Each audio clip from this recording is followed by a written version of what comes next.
18 जुलैनंतर मुंबईसह कोकणात मुसळधार पावसाचा इशारा, तर मराठवाडा विदर्भात पाऊस लांबण्याची शक्यता.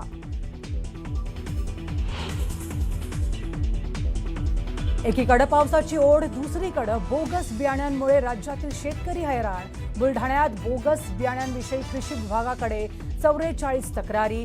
कारवाई कधी? शेतकऱ्यांचा संतप्त सवाल.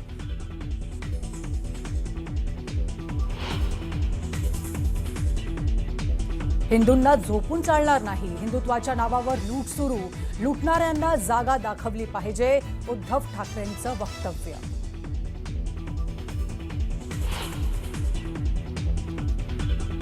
नीट पेपर फुटी प्रकरणी धर्मेंद्र प्रधान यांचा राजीनामा घेण्यास सरकारला कमीपणा का? उद्धव ठाकरेंचा सवाल.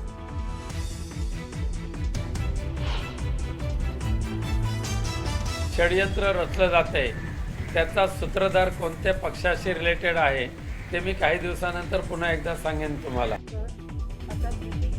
राजकीय षडयंत्र असल्याचं म्हणत विनायक राऊतांनी सुनेचे आरोप फेटाळले.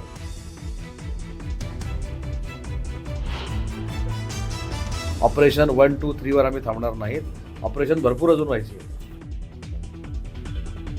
ऑपरेशन टायगर बाबत उदय सामंतांचा ठाकरेंच्या शिवसेनेला सूचक इशारा.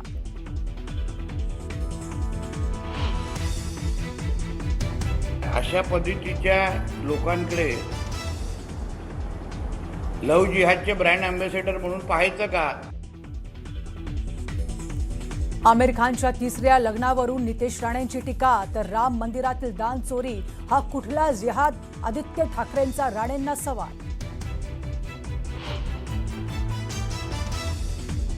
मुंबईतील झाडं कोसळण्याच्या घटनांना भांग पिऊन टेंडर काढणारे अधिकारी कारणीभूत. मनसे नेते संदीप देशपांडे यांचा आरोप.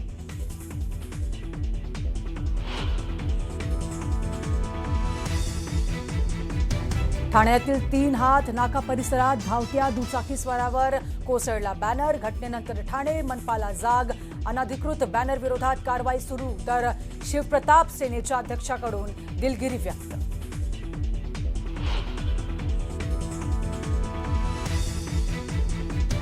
जेजुरीजवळ ट्रकच्या धडकेत 3 महिला वारकऱ्यांचा मृत्यू, 4 वारकरी गंभीर जखमी. अपघातानंतर उपमुख्यमंत्री सुनेत्रा पवारांकडून जखमींची विचारपूस. अपघात अत्यंत वेदनादायी असल्याचं म्हणत व्यक्त केलं दुःख.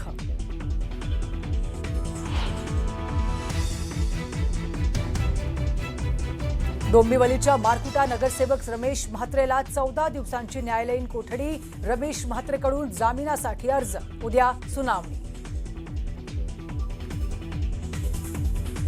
महायुती सरकारची अत्यंत महत्वाकांक्षी योजना म्हणजे मुख्यमंत्री माझी लाडकी बहीण योजना.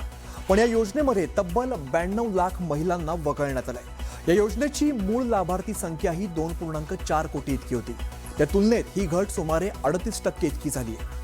केवळ आवश्यक प्रक्रिया पूर्ण न केल्यामुळे ही घट झालेली नाहीये, तर योजनेच्या अटीच्या निकषात न बसणाऱ्या महिलांना अपात्र ठरवण्यात आलंय. सुमारे 50 ते 55 लाख महिला मुदतीत ई-केवायसी प्रक्रिया पूर्ण करू शकलेल्या नाहीयेत. तर 12 लाख महिलांचं वार्षिक कौटुंबिक उत्पन्न योजनेसाठी निश्चित केलेल्या मर्यादेपेक्षा जास्त आढळून आलंय. 4.5 लाखांपेक्षा अधिक महिलांचं वय 65 वर्षांच्या कमाल मर्यादेपेक्षा जास्त होतं. आणि याशिवाय सुमारे 14,000 पुरुषांनी या योजनेचा लाभ घेतलेला होता. त्यामुळे त्यांना सुद्धा यातून वगळण्यात आलंय. सर्वाधिक अपात्र महिलांची संख्या ही बीड जिल्ह्यामध्ये आढळून आली. अंतिम लाभार्थी संख्या ही फेरपडताळणी प्रक्रियेनंतरच निश्चित केली जाणार आहे.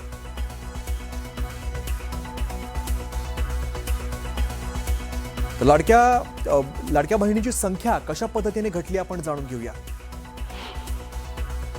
तर बघा नेमकी कोणती कारणं ठरलेली आहेत. तर ई-केवायसी अपूर्ण असल्यामुळे 50 ते 55 लाख महिला यांची संख्या घटलेली आहे.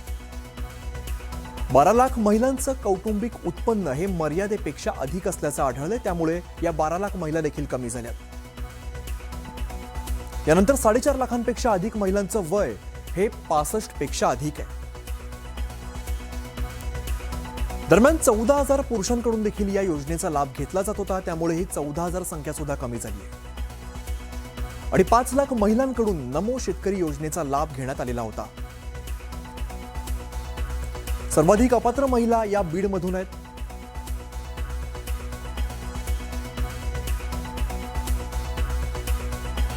तो लाडक्या बहिणींचे 92 लाख नावं कमी झालेले आहे. विरोधक त्याबद्दल सुरुवातीला हे दिलं ना, आता नावं कमी केली जातात. नाही, कमी करू नये, म्हणजे अयोग्य असतील तर कमी करावे. पण 92 लक्ष जर नावं मग माहिती नाही कमी जागे असेल तर याचं एकच कारण आहे, KYC योग्य अजून मुदत वाढवण्याची आवश्यकता आहे. KYCची मुदत वाढवली तर हे नावं योग्य पद्धतीने येऊ शकतात. खरं आहे की सरकारची आता ऐपत नाही. ज्यावेळेस निवडणुका होत्या त्यावेळेस सरसकट दिलं, त्यावेळेस अटी शर्ती लावल्या नाही, आणि आता मात्र अटी शर्ती लावून लाडक्या बहिणीला वगळण्याचं पाप हे सरकार करत आहे. तरी पण 92 लाख महिला वगळल्या आहेत, हे काही लपून राहिलेलं नाही. ज्या अटी शर्ती घालून वगळल्या आहेत, आता हे जर पुन्हा मतदानासाठी जातील तर गावातील महिला यांना जा विचारतील.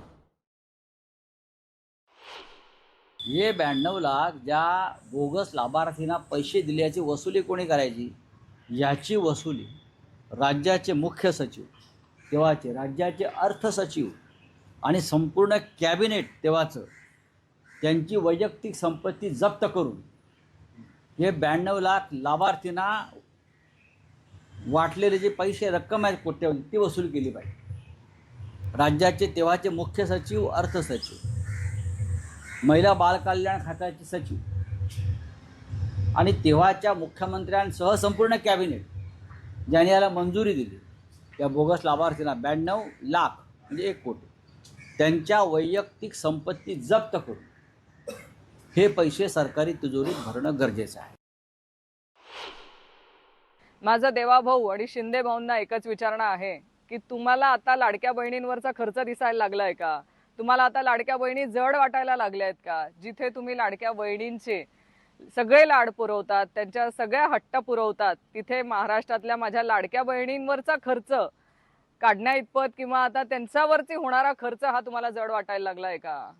आज लाडक्या बहिणींच्या पाठीशी खंबीरपणे उभे राहणारे लाडके दादा नाहीत, पण माझी सुनेत्रा वहिनींना विनंती आहे की महाराष्ट्रातल्या लाडक्या बहिणींच्या पाठीशी खंबीरपणे उभं राहण्याचं काम तुम्ही तरी करावं. अनावधानानं नोकरी करणाऱ्या महिलांचे देखील फॉर्म भरले गेले. काही ठिकाणी पुरुषांच्या नावावर फॉर्म भरले गेले, पुरुषांच्या खात्यामध्ये पैसे जमा झाले. अशा पद्धतीचे आक्षेप असलेले जे फॉर्म आहेत ते वगळण्याचा निर्णय घेतलेला आहे. त्याच्यामध्ये कुठेही पात्र महिला जी आहे, आमची महिला भगिनी जी आहे, तिला वगळण्याचा निर्णय याच्यामध्ये घेतलेला नाही. परंतु किती कोटी महिला भगिनींना आपण देतोय ते न बोलता किती कमी झालं आहे याच्यावरच आपण बोलतो, आणि हे विरोधकांची एक वेगळी स्टाईल आहे. दरम्यान अनेक नगरसेवक, माजी आमदार आणि महाविकास आघाडीचे आमदार आमच्या संपर्कात असल्याचं सूचक विधान उद्योगमंत्री आणि शिवसेनेचे नेते उदय सामंतांनी केलेलं आहे. त्यांच्या विधानामुळे चर्चांना उधाण आलंय. गेल्या काही दिवसांपूर्वी ठाकरेंचे 6 खासदार आणि त्यानंतर सचिन अहिर एकनाथ शिंदेंसोबत गेले, आणि त्या पाठोपाठ काही आमदार आणि काही नगरसेवकी संपर्कात असल्याच्या चर्चा वारंवार होत आहेत. या संदर्भात भाष्य करताना ऑपरेशन 1, 2, 3 वरती थांबणार नसून आगामी काळात आणखीन ऑपरेशन्स होतील असा सूचक इशारा सामंतांनी महाविकास आघाडीला दिलाय.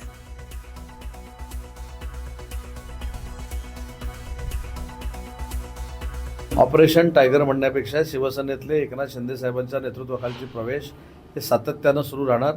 अनेक नगरसेवक, अनेक महानगरपालिकेचे नगरसेवक, अनेक माजी आमदार, अनेक माजी खासदार, जमलं तर महाविकास आघाडीचे काही आमदार, हे सगळे आमच्यासोबत यायला तयार आहेत. त्याच्यामुळं अजिबात चिंता करण्याची आवश्यकता नाही. ऑपरेशन 1, 2, 3 वर आम्ही थांबणार नाहीत. ऑपरेशन भरपूर अजून व्हायची आहे.